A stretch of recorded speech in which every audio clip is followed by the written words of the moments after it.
दूसरे वाले ने भी पलट के जवाब दिया, बोला मैं समझ ही नहीं पा रहा मैंने कैसी बातें कर रहे। मैंने तीसरे आदमी से पूछा, मैंने ये कौन है?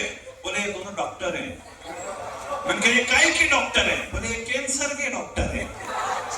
और मुंबई वालों तालियां तो अगली बात पर बजाना। मैंने कहा ये किस विषय पे बात कर रहे हैं? बोले आजकल जो गुटखा नकली आ रहा है इस विषय पे बात कर रहे हैं। इतने तेजस्वी लोग अपने हिंदुस्तान में, कौन कह सकता है कि अपन विश्वगुरु नहीं बन सकते? और सबसे बड़ा तेजस्वी आदमी तो मैं खुद हूँ। अभी पिछले साल आया था सोनी टीवी पे लाफ्टर चैलेंज में, 3 लोगों से सवाल पूछे।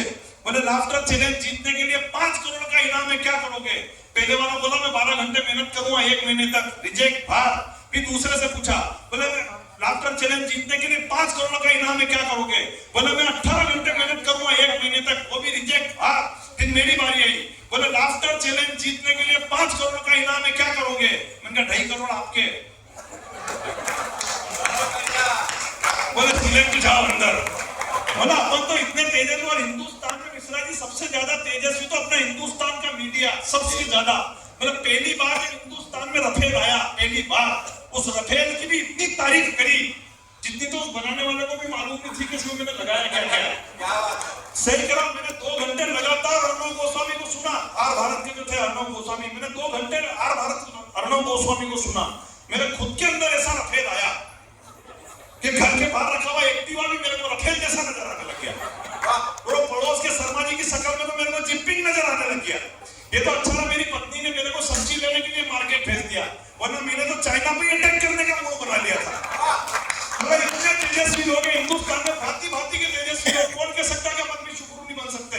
और आपको तालियां तो मेरे ऊपर इस बात पर बजानी चाहिए कि मैंने इतने तेजस्वी लोगों के नाम आपको गिना दिए, लेकिन हिंदुस्तान का जो महान तेजस्वी आदमी है उसका तो मैंने अभी तक नाम ही नहीं लिया।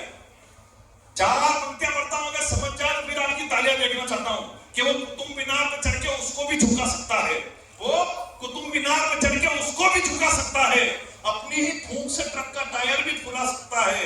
और जलेबी के नाम पे राहुल को इतना भी परेशान मत करो, वो इतना तेजस्वी है कि खेत में समोसे भी उगा सकता है। अभी कर्नाटक जीत गए तो राहुल जी जैसे उनकी भारत जोड़ो यात्रा कर्नाटक के अंदर घुसी तो उनके पास एक फोन आया दूसरी भाषा में। बोले लिंडा डोजरस टेल मी हज पुष्ट कोकरी कुमरा। तो उन्होंने देखा किसी जीते हुए विधायक का फोन होगा यार, तो बधाई देके ने फोन काट दिया। थोड़ी देर बाद वापस फोन आया, बोले लिंडा डोजरस टेल मी हज पुष्ट कोकरी कुमरा। तो उन्होंने देखा यार बधाई ठीक से नहीं दी, तो फिर बधाई देके ने फोन काट दिया। थोड़ी देर बाद वापस फोन आया, बोले लिंडा डोजरस टेल मी हज पुष्ट कोकरी कुमरा। तो उन्होंने पीए को फोन दिया, बोले देख तो रहे क्या बोल रहा। तो पीए ने बोला ये सर कोई विधायक का फोन नहीं है, कंपनी का फोन है, बैलेंस करा लो नहीं तो कल आपका फोन बंद हो जाएगा। देखो हिंदुस्तान, मैंने कहा ना हिंदुस्तान में हंसने का, जीवन में अपने आप को अपडेट करना सीखो और कुछ भी नहीं है। ये जो आजकल लड़कियां बैठी हुई है शादी में जिया जी करके ना उनके जूते चुरा लेती है। जिया जी के जूते चुराने की कोई जरूरत नहीं है। एक बार जिया जी का मोबाइल चुरा कर देखो। नाम जिया जी 500 की जगह 50,000 तुम्हारे हाथ में रखे तो नाम बदल देना मुन्ना बैटरी का। क्योंकि जिया जी को अच्छी तरीके से मालूम है कि 3 दीदियां पहले मोबाइल में फंसी हुई है। बजाए बात बड़ी वाली ताली।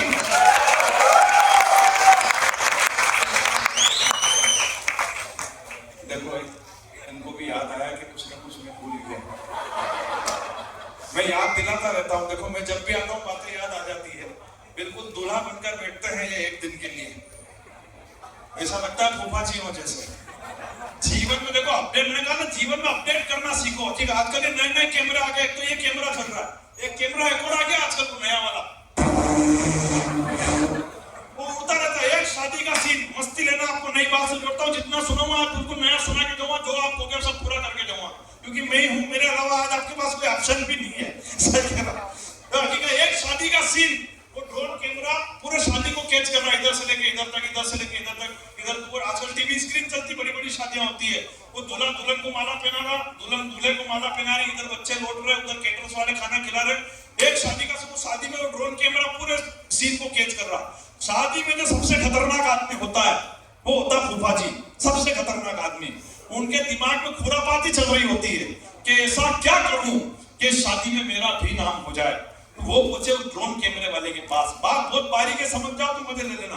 वो पहुंचे उस ड्रोन कैमरे वाले के पास, बोले कैमरा थोड़ा सा और ऊपर तक ले जा ताकि पूरी धर्मशाला का फोटो इस टीवी स्क्रीन के अंदर नजर आए। वो ड्रोन वाला बेचारा भावुक हो गया। वो जैसे ही अपने कैमरे को ऊपर ले गया तो उधर छत पे साइड में बेंच साहब बुआ जी को अकेले में श्रीखंड खिला रहे। तो फूफा जी देख के टेंशन में आ गए, बोले तो अपनी वाली दिख रही है। तो मैं बोला, तुरंत बोला उनके कैमरे वाला, बोला वो दूसरी छत पर ले जा। तो दूसरी छत पे वो फूफा जी का लड़का टेंट वाले के साथ सिगरेट फूंक गया। अब मजे लेना अगली बात के, वो कैमरा वाला पहुंचा फूफा जी के पास, बोले फूफा जी थोड़ा और ऊपर ले जाऊं क्या? तो फूफा जी बोला, स्वर्ग में क्या मेरे पूरे खानदान के कर्म बताएगा क्या? तो जीवन में अपने आप को अपडेट करना सीखो। नए नए त्योहार आ गया, मस्ती लेना, नए नए त्योहार आ गए हिंदुस्तान में। वैलेंटाइन डे आ गया, मदर्स डे आ गया। मदर्स डे जैसा त्योहार अपने हिंदुस्तान में क्या करे? इतनी माता बहनें बैठी हुई है, इनको तो मालूम अपने हिंदुस्तान में क्या। ऐसे ऐसे लोग फेसबुक पे हैप्पी मदर्स डे लिखते हैं जो घर पे जाके माँ को पानी के लिए पूछते हैं। ताली मत बजाओ, मैंने भी लिख दिया था। मैंने फेसबुक पे लिख दिया हैप्पी मदर्स डे, तो मेरी पत्नी का फोन आया, बोले आज तो बहुत प्रेम बोल रहा माँ के प्रति। मैंने कहा कौन इसकी टेंशन मोल ले। मैंने तुरंत एडिट कर दिया, मैंने कहा मेरी ये पोस्ट मेरी बच्चों की माँ के लिए है। अरे तालियां तो अगली बात पे बजाना। उसी पोस्ट पे मेरी खुद की माँ का कमेंट्स आया, बोले कमीने घर पे आती बताती हूँ तेरे को। हमारी माँ कोई मदर्स डे की मोहताज थोड़ी थी कि हमारे यहाँ मदर्स डे कब मनता था। बात अगर पहुंच जाए तो तालियां बड़ी देखना चाहता हूँ। हमारे यहाँ मदर्स डे कब मनता था? जब भरी ठंड में हम नहाने में आनाकानी करते थे, फिर माँ पकड़ के फेंट डायरेक्ट बाथरूम के अंदर ले जाती थी। वो 2 झापट के साथ 3 मग्गे पानी के डालती थी। भाभी जी ने ताली बजा दी, कली निपटाया दिखेंगे उन्हें बच्चे के साथ। और ये तो आजकल के बच्चे जो लक्स शैम्पू ने पता नहीं किस किस से नहाते हैं, हिप्पोलिन सरफ एक मुट्ठी मार के डायरेक्ट मेरे माथे पे, और इतना झाग हो जाता था बाथरूम के अंदर, पता ही नहीं चलता था कि बाथरूम में नहा रहा हूं कि बंदर के ऊपर बैठ के नहा रहा हूं। वो 2 झापट के साथ 3 लोटे डालती थी और डायरेक्ट रगड़ा रगड़ी करके डायरेक्ट कांच के सामने खड़े करती थी।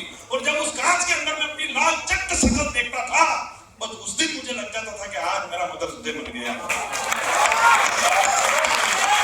लेकिन इन तालियों को ऊपर तालियों को बदलना कि इतनी मार खाने के बाद भी